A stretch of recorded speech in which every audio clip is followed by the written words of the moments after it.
Të nderuar zonja e zotrinj, qytetarë të këtij vendi që po na ndiqni,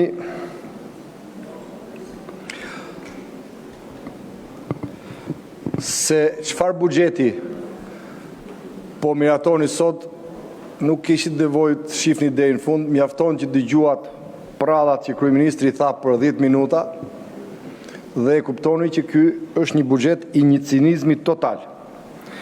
Por projekt buxheti dhe paketa fiskale, pra në realitet nuk janë asgjë tjetër, vetëm janë akte të rënda ekonomike në kurriz të qytetarit shqiptar. Janë akte të rënda të padrejtisë sociale. Janë akte të rrezikshme sociale të kamufluara. Ky buxhet, të dashur qytetar, nuk është vetëm për ju ky buxhet. Ky buxhet nuk prodhon mirëqenie. Ky buxhet dhe këto akte të prezantuara me nxitim nga narkosi dhe antarët e narkosit janë thjesht një plan financiar që ushqen pushtetin e tyre të korruptuar dhe të inkriminuar. Janë akte që shërbejnë për të përdorur shtetin si kasafor të tyre dhe taksat e shqiptarëve si pronë e tyre.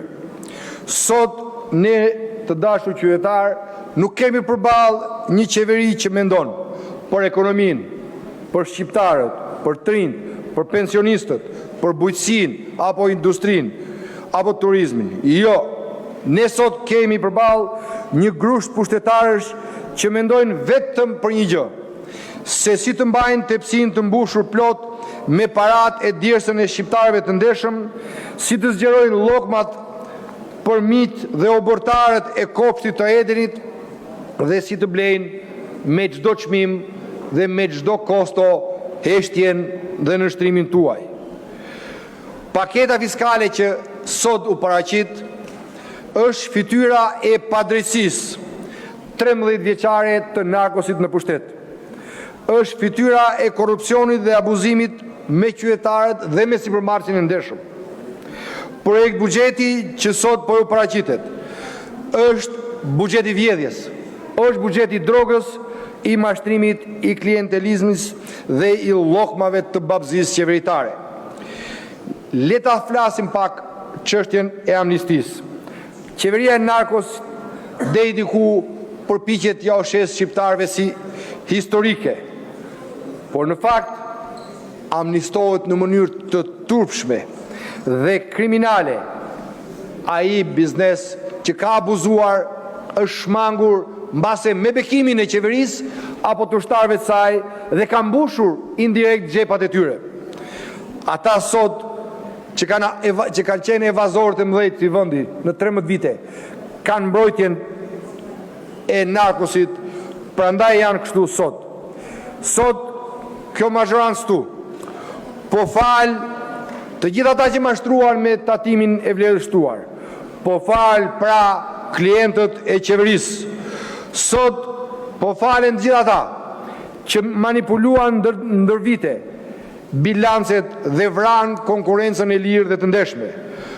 Po për biznesin e ndershëm, të dashur qytetar, a duhet mendonte një qeveri normale, ai që vuajti 13 vjet thundrën dhe goditjen e këtyre, ai që vuajti pandeshmërinë dhe korrupsionin e këtyre? Jo, për ato ka zero vëmendje. Sipërmarrësi i ndershëm në këtë buxhet merr nocrrokun, shpërblimin e merr sipërmarrësi i pushtetit. Asnjë lehtësi sipërmarrë i ndershëm, asnjë ulje barë, asnjë ulje taksash, përveç se këtë mesazh. Në narkoshtet shpërblehet hajduti, drogmeni dhe ndërshkohet i ndershmi. Kjo është pra pasqyra e narkobuxhetit. Një pyetje kam unë për këta përfaqësuesit e narkosit tu mrapa.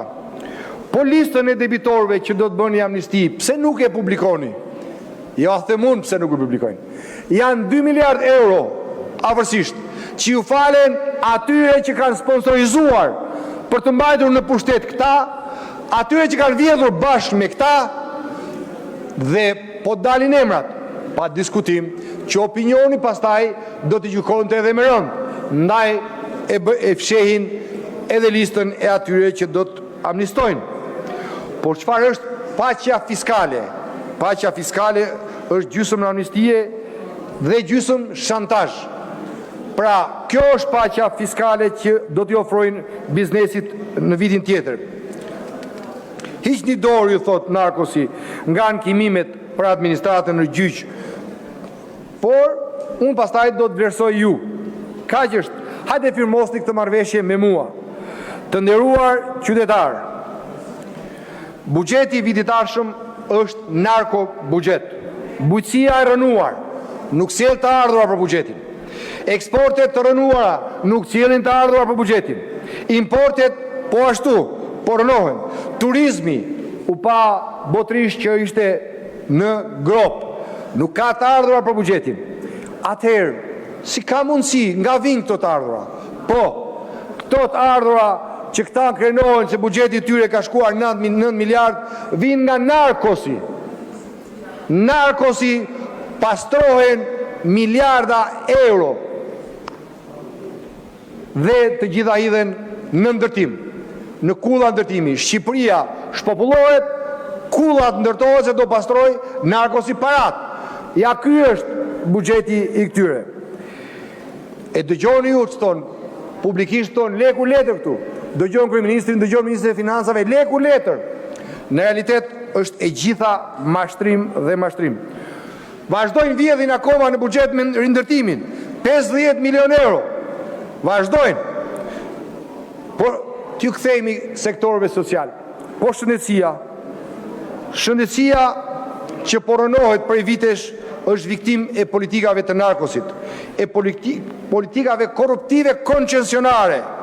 Spitalet pa mjek, pa aparatura, pa ilaçe. Projekt buxheti u tha që do ishte 5%, 2.9%. Po neta, po. Spitalet ashtu janë. Se a doni të dini cili është buxheti juaj për shëndetësinë? Shifni mjekët. Po ikin kanë marr aratin. Shifni infermierët. Kanë marr aratin. Italia, Gjermania, Europa është shtreh për ta. Po jo vendi ynë.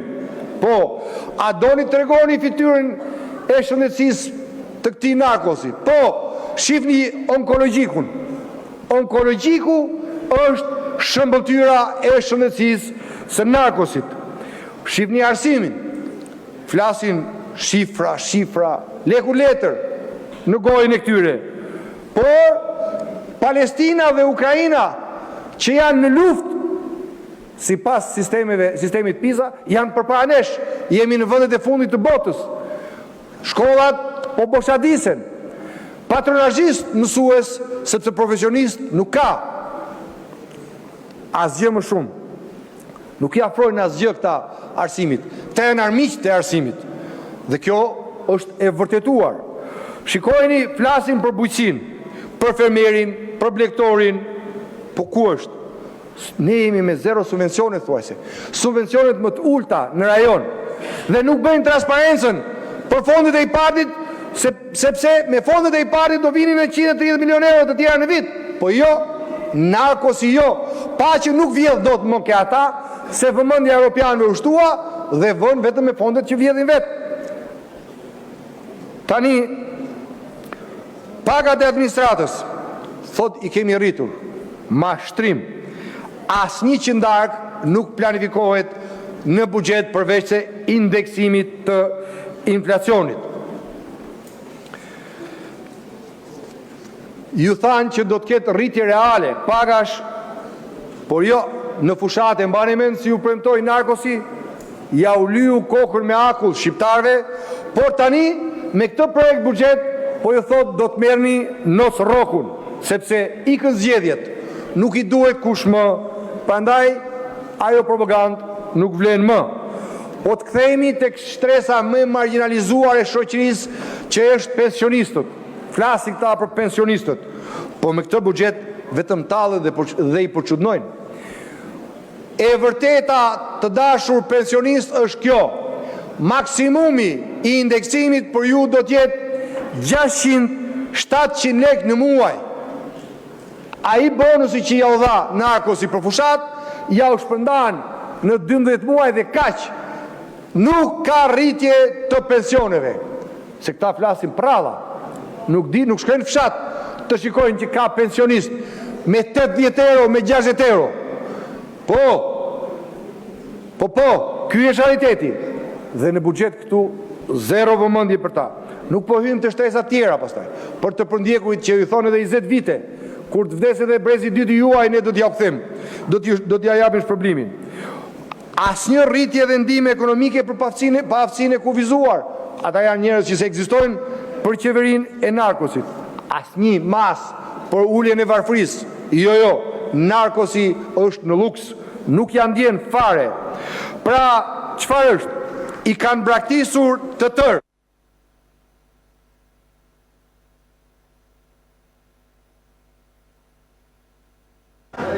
Përfundoni fjalinë.